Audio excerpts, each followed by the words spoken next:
एक कथा में आता है कि ब्रह्मा जी ने पृथ्वी लोक आकर वृंदावन में पहले राधा और कृष्ण का विवाह करवाया था, पर इसके बारे में ज्यादा जानकारी नहीं है।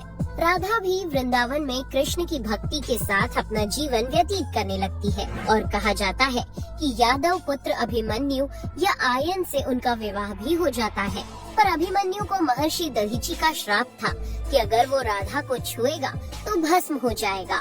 इस प्रकार राधा विवाह के पश्चात भी कृष्ण के प्रेम से स्वतंत्रता पूर्वक जुड़ी रहती है। बहुत वर्षों बाद जब राधा अपना वैवाहिक जीवन बहुत अच्छे से निभा लेती है, वो समस्त जिम्मेदारियों से मुक्त हो जाती है, तो फिर वो कृष्ण के पास द्वारका आती है। द्वारका पहुंचने के पश्चात राधा और कृष्ण आपस में मौन रहते हुए मन की अभिव्यक्तियों से घंटों एक दूसरे से बातें करते रहे। कृष्ण के अलावा द्वारका में राधा को कोई पहचान भी नहीं पाया। फिर राधा कृष्ण के महल में निवास करने लगी और कृष्ण ने भी उन्हें महल में देविका के रूप में नियुक्त किया, जिससे राधा महल में काम करने के साथ साथ समय मिलने पर कृष्ण की भक्ति और उनसे प्रेम पूर्वक बातें कर सकती थी।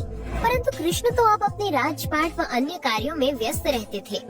दूसरी ओर राधा अपने पुराने कृष्ण को ही याद करती थी, तो कृष्ण का पुराने दिनों जैसा साथ ना पाकर राधा का मन और अधिक व्याकुल रहने लगा और उन्हें डर सताने लगा कि कृष्ण की जो मनोहर छवि उनके हृदय में है वो कहीं धूमिल ना हो जाए। इसी डर से राधा ने चुपचाप तरीके से राजभवन और द्वारका नगरी भी छोड़ दी। जिसके बाद ऐसे ही कुछ समय और बिताने के बाद जब राधा का अंतिम समय पास आने लगा, तब उन्होंने कृष्ण का स्मरण कर उन्हें अपने वचन की याद दिलाई।